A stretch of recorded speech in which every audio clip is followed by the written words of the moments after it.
शेरघाटी विधानसभा युवा जोश और बदलाव की आस में दिलचस्प हुआ चुनावी रण।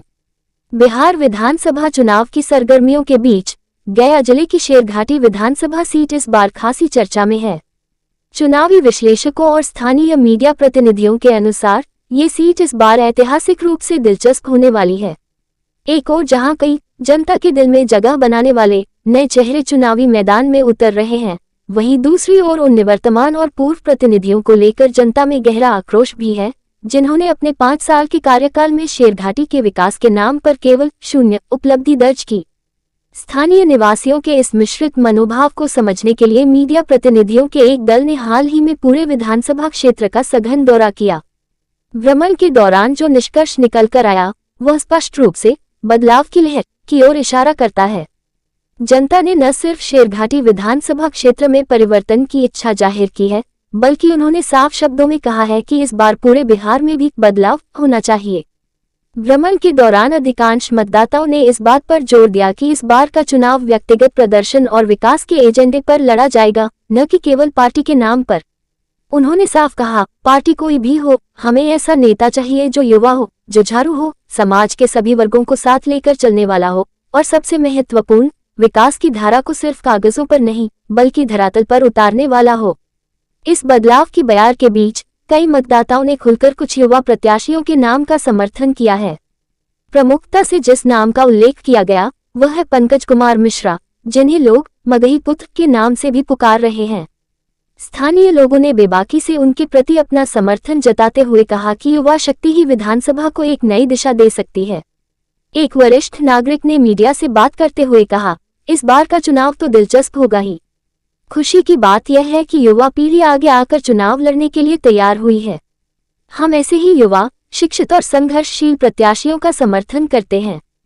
हम उन्हें शेरघाटी विधानसभा क्षेत्र से चुनाव जिताकर सदन तक पहुंचाएंगे, ताकि वे हमारी आवाज को बुलंद कर सके और क्षेत्र के लिए संघर्ष कर सके। कई प्रत्याशी आपके क्षेत्र में भ्रमण करेंगे, आएंगे भी, आपसे वोट मांगेंगे। जी। क्या इस बार विचार बनाए हैं शेरघाटी के लिए? शेरघाटी के लिए विचार यही है कि जो जुझारू नेता हो, जो जन भावना के अनुकूल काम करे, है ना, और निष्पक्ष होकर काम करे, एक समाज के उत्तम विकास के लिए ऐसे कार्यकर्ता को हम लोग समर्थन करेंगे। ऐसे कार्यकर्ता में कोई नजर हाँ, वजह क्या है कि शेरघाटी से पहले से आरजेडी है, जरूरी से आपको आरजेडी का तो खैर कोई सवाल ही नहीं उठता है, समझ गए ना। लेकिन अब रह गया कि उसमें कुछ नए चेहरे का भी यदि है तो उसका चुनाव हम लोग करेंगे, और इसमें पंकज मिश्रा आए हैं तो इस पर विचार किया जाएगा। क्या नाम है? चित्ररंजन कुमार मिश्र, सेवैचक अमारुत। आ रहा है धीरे धीरे, वोट भी देना होगा, दिए भी होंगे पहले भी। क्या विचार बनाए हैं? हम लोग तो नया चेहरा का इंतजार में थे, जो अच्छे कार्य करे, गांव के विकास हो, है ना। हम लोगों को यही आज सोच है।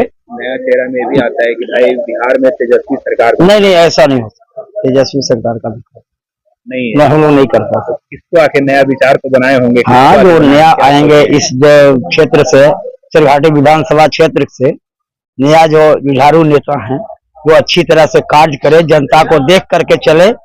समझिए, बहुत लोग नेता लोग आते हैं कि इलेक्शन के पहले आते हैं, बहुत तरह के अनेक प्रकार की देते हैं, उसके बाद जीत जाने के बाद एक बार भी नजर पब्लिक के बीच में नहीं आते। ऐसा कोई चेहरा आपके नजर में जिसको नाम जानते है, मगर नाम को प्रकट नहीं किया जा सकता है, मगर है, समझिए। हाँ, नया युवा को हाँ चुनना है, इसकी सपोर्ट रहेगी अच्छी तरह से, कोई दिक्कत नहीं होगा। क्या नाम है? अनूप कुमार मिश्रा। आरजेडी पहले से शासन 5 साल लगातार की है, क्या योजना रहा कार्यशैली और इस बार फिर से चुनाव आया है, क्या विचार बनाए? देखिए, मेरा सबसे पहला विचार तो ये है कि सरकार चेंज किया जाए, क्योंकि आज की डेट में सरकार चेंज होना हम युवाओं के लिए बहुत ही अपरिहार्य हो गया।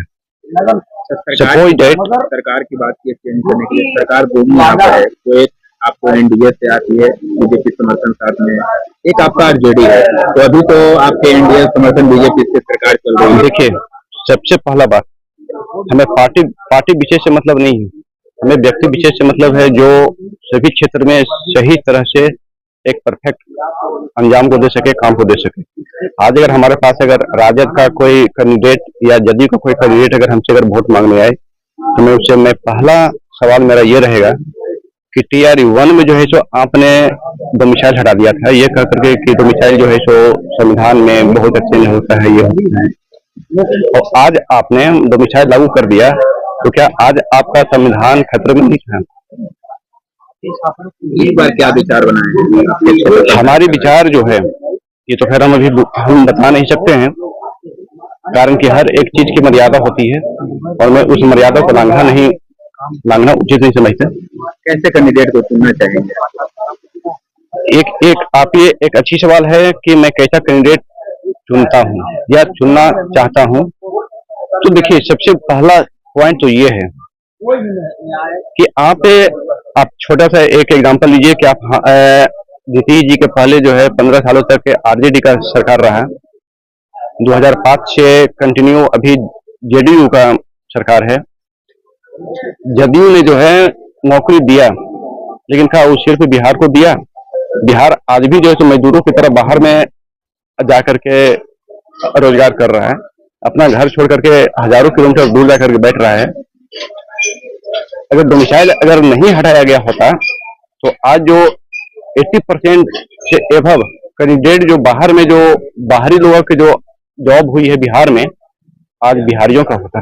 ये मैं चाहता हूं, हमारे जैसे बहुत से युवाओं ऐसा चाहते हैं कि सरकार चेंज हो और एक युवाओं को दर्द को समझने वाला सरकार का गठन हो।